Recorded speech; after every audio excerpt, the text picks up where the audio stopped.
Kosmojon vašo grift pauta hamše anjiu gadin vaše navisaku kushta amino ham. این منزل استقامتی در سراغ کوچه دوستی رقم 34 جاگیر است. کوچه دوستی به دهه باغستان جماعت دهات چیلگزی تعلق دارد که آن در شهر اسفره می باشد. در این عائله می باید سنه 16 اکتبر توی شود. اما دروازه خانه و 5 خانه یک منزل استقامتی پر از جانب سرحدبانان جمهوری همسایه قرقیزستان نابود کرده شد. از لباس و لوازمات توی فرزندش، خانه و درش که با امید 20 سال جمع کرده بودند نشان باقی نماند.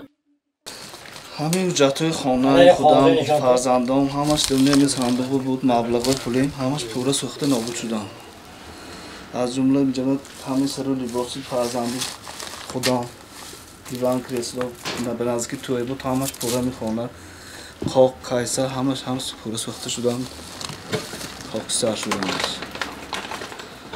سبب سر زدن سوختار و ترکش و نابود شدن منزل استقامتی این حمله ناگهانی نظامیان قرقیز است. در روی حوله محمد امین شریپов باقی مانده اسلحه جنگی نظامیان قرقیز را پیدا کرده است. خوشبختانه بر اثر حمله ناگهانی اعضای این خانواده آسیب جسمانی ندیدند، اما به منزل استقامتی ماندند.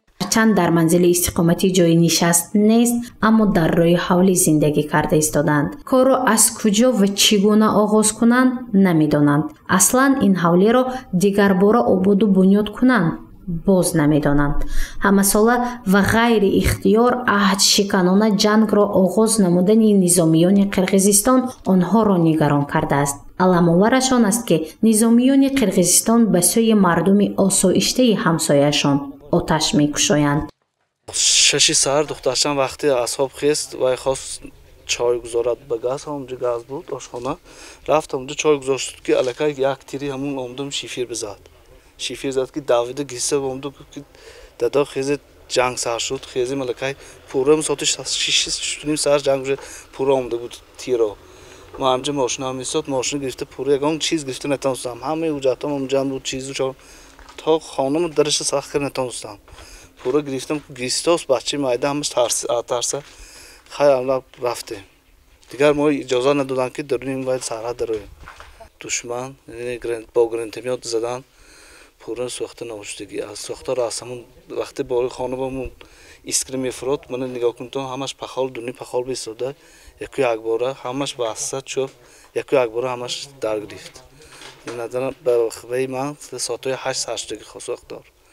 ما که خودمون در اینجا نبودیم ساعتای 10 با ما تلفن کرد زنگ زدن که خانه سوخته ایستاده است. وقتی برگشتیم ملکای سوختار پورا سر شده بود.